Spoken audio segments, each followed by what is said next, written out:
دیوار برلن کیا تھی؟ اس کے بننے اور گرنے یعنی فال آف دا برلن وال کی کیا وجہ تھی؟ اور کیسے جرمن قوم نے اس دیوار کو گرا کر واپس اپنا یکجا ملک حاصل کر لیا؟ دا ہسٹری اسٹریم کی اس نئی ویڈیو میں آج ہم آپ کو یہی دکھانے والے ہیں۔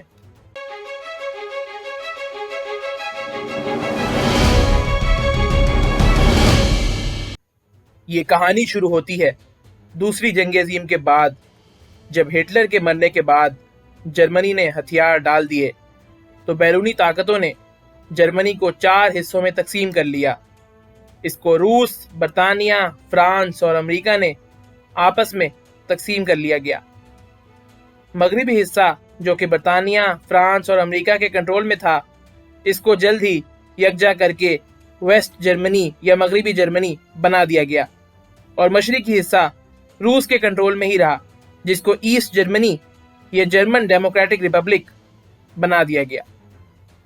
تو یہاں بات آتی ہے جرمنی کے دارالحکومت برلن کی۔ برلن شہر ویسے تو پورا کا پورا مشرقی جرمنی میں آتا تھا، لیکن معاہدے کے تحت اس شہر کے بھی 4 حصے ہوئے تھے، تو برلن کا یہ حصہ اب بھی مغربی طاقتوں یعنی برطانیہ، امریکہ اور فرانس کے کنٹرول میں ہی تھا۔ شروع کے سالوں میں تو یہ نظام بڑے آرام سے چلتا رہا، لیکن بعد میں حالات بگڑنے لگے۔ وہ اس طرح کہ جرمنی ایک ملک تھا اور اس پر سے بیرونی قبضہ ختم کرنے کی آوازیں جرمنی سے اٹھنا شروع ہو گئیں۔ اس کے علاوہ بظاہر ایسٹ اور ویسٹ جرمنی کا بارڈر زیادہ تر بند ہی رہتا تھا، پر برلن شہر میں لوگ آزادانہ نقل و حرکت کرتے رہتے۔ جب مشرقی جرمنی کی اکانومی کمزور ہونا شروع ہوئی تو کئی ایسٹ جرمنی کے لوگوں نے ویسٹ کی جانب نقل و مکانی شروع کر دی۔ بڑے بڑے ڈاکٹرز، انجینئرز نوکری کی تلاش میں ملک چھوڑنے لگے، اور یوں ایسٹ جرمنی کا برین ڈرین ہونے لگا۔ سوویت روس نے جب یہ دیکھا تو اس نے 1961 میں برلن میں اچانک ایک دیوار بنانا شروع کر دی۔ یہ دیوار اس طرح بنائی گئی کہ کئی محلوں کو آپس میں تقسیم کرتی ہوئی برلن کو 2 حصوں میں ڈیوائیڈ کرتی چلی گئی۔ لوگوں کے خاندان اس طرح تقسیم ہوئے کہ ان کو ایک دوسرے سے ملنے پر پابندی لگا دی گئی۔ اس پابندی کا فوری تو فائدہ یہ ہوا کہ اس سے ملک کا برین ڈرین رک گیا، لیکن مشرقی جرمنی کے حالات اب بھی خراب ہی رہے۔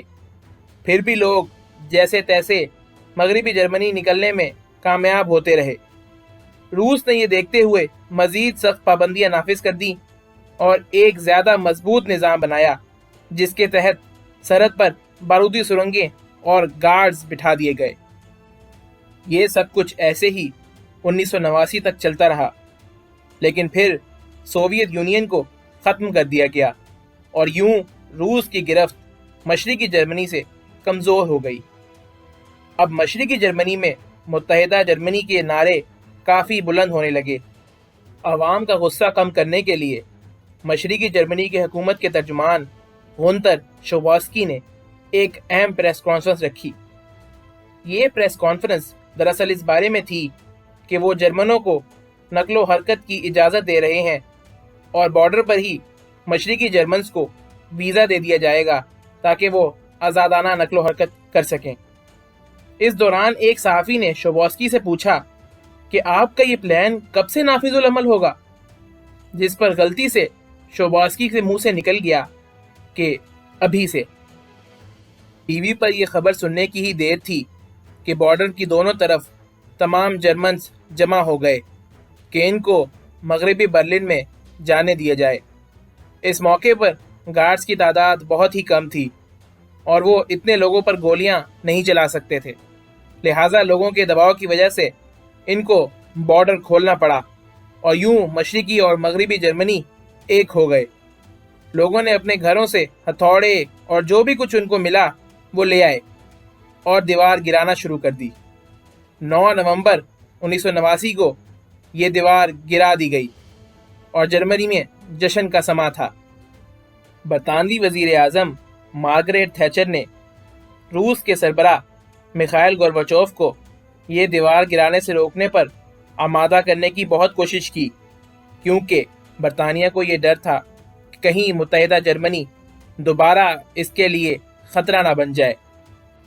بہرحال یہ کوششیں جرمن قوم کی خود اعتمادی کا کچھ نہیں بگاڑ سکیں، اور بالآخر 3 اکتوبر 1990 کو جرمنی متحد ہو گیا، اور یہ آج ایک کامیاب ریاست ہے۔ آپ کی اس بارے میں کیا رائے ہے؟ قوموں کا اتحاد کس طرح عالمی طاقتوں کے منصوبے ناکام بنا دیتا ہے؟ اپنی رائے کا اظہار ہمیں کامنٹ سیکشن میں ضرور کریں۔ اس کے ساتھ ہی ہمارے چینل کو لائک، سبسکرائب اور اپنے دوستوں میں شیئر ضرور کریں، اور اس کے ساتھ ہی بیل آئیکن کو بھی ضرور دبائیں تاکہ آپ کو ہمارے چینل کے متعلق بروقت اپڈیٹس مل سکیں۔